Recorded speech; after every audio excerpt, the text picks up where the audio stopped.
aniga hadda Holland aan joogaa waa runtaa waa jirtaa arrintaas aniga hadda Holland aan joogaa waa maqlay oo abukaatayaasha ay soo gaarsiiyeen laakiin run ahaantii inta sano aan xirraa iyo waxyaabaha ay qoondeeyeen sharci ahaanta waddanka talyaaniga wax iska agdhow ma ahin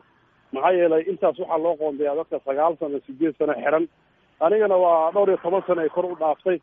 marka run ahaantii go-aankaas go-aan qaldan waaye marka inaan talyaaniga u laabto oon abukaatayaashii annaga ka wada tashano waaye laakiin wax socahaya maan sheekadaas marka maxay kuugu talagaleen see u qoondeeyeen lacag intee la egeysa hadda kuugu talagaleen oo ay ku sheegeen allora ayaga hadda sida ay u qoondeeyeen oon arkayna waxay tahay adiga maalmihii aniga xabsi aan ku jiro waa laakiin sharci ahaanta waxay ahayd inay qaab kale iyo waxyaabahaas u qoondeeyaan ay ahayd laakiin waa adi xadgudub ay sameeyeen calaa kulli haal xadgudub ay sameeyeen lacagta hadda ay ku ogol yihiin waa imisa lacagta sida ayaga ay sheegayeen hadda oo qoraal aan ku arkayo weli aniga talyaaniga ma joogo Holland aan joogaayo waa 3 milyan waa iyo boqol iyo qadaadiic laakiin waa waxyaabo sharci darra waa calaa kulli haal abukaatayaashana waa ii sheegeen marka hadda abukaatihii ducaalaan meesha isugu tegayna aan ka wada arrinsanayna si laga yeeli lahayo talyaaniga marka ku noqonaysa talyaaniga ku laabanaa mar walbaba in abeel laga qaato waayo marka abeelkana waa lagu qasmaya marka see lacagta u qoondeeyaan ma maalmihii ayay lacag gaara kuugu dhufanayaan oo ay leeyihiin maadaama intaasoo sano uu sharci darre ku xirnaa intaanuu xaq u leeyahay allora qaabka la isugu qiimeeya waxay tahay waxyaabo badan waaye waxaa kamid a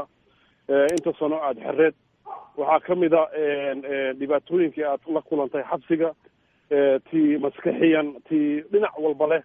iyo kala xiraashada adiga iyo familkaaga in aadan adiga intaas aadan aan maqan qof guurso reer leh waxyaabihii laga xayir oo dhan ayaa loo qoondeeyaa marka ay waxyaabahaas oo dhanba waa iska indhasaabeen marka waxay qoondeeyeen intii maalmood oon xabsi ku jiro waxyaabahaas oo wax macquula aan ahayn marka sidaas darteed waxaan go'aansanaa inaan abeel aan ka qaadano oon sanadka dambe meelahaas maxkamad looga furi adiga marka hadda meeqa sana ay xirnayd oo inta waqtigaa xirnayd oo imis aniga waxaan xiray 7 sano iyo 5 bilood laakiin waxaa jira 1 sano oo ay meel ugu haayeen community ayadana xariga laakiin ay ima xisaabin taas oo waxay dhaheen waa banaanka usoo baxbaxaya taas wax barbalayna ma laha muddo intaasi la eg markaa xirnayd saameyn intee la ego xarigaas noloshaadi iyo naftaadiba ku yeeshay maskaxiya horta waa wax xun waay inaad si sharci darra aad meel ku xiraato laakiin qofka marba haddii aad tahay qof muslima maaragta oo ilaahay yaqaano waxaana ay yihiin wax oo xag ilaah ku dhacay waa sabarkaaga iyo waxaasoo dhan maarkin waa mid ay ku kaalmeynayso marka ani rumaanti wax ay iga halaabay ma jiraan warnimadaas daradaas moogiye wax problem oo aan xabsi ku dhexartay midna ma jiraan marka xornimo daraad kale aan tabanaya laakiin soomaaliyana waa aragto markii wax i dhaafo ma jiraan waa weliba qaski aan uga soo tegay weli ku jirta marka adiga gaar ahaan maadaama intaas aad xorriyad la-aan aad ku jirto wax dhibaatooyin oo kale oo ama jirdil ah ama cunto xumo ah oo lagu geysta ma jiraan no horta jirdil ma jiraan jirdil waxaa lagu geysan karaa markii adiga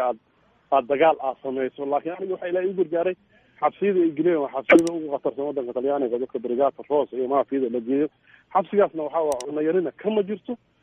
dilna kama jiro dhibna adiga xurnimadaada uun waa aad iyo aad u adagyaa moogiye problem kale ma jiro marka taas aniga ama ku fiicnaayba oo meesha fiijeeda marka dhowr iyo toban sano markaad xabsi ku jirto oo banaanka usoo baxday see kugu noqotay inaad la qabsato horta marka ugu horreysa oo aan xabsi ka soo baxay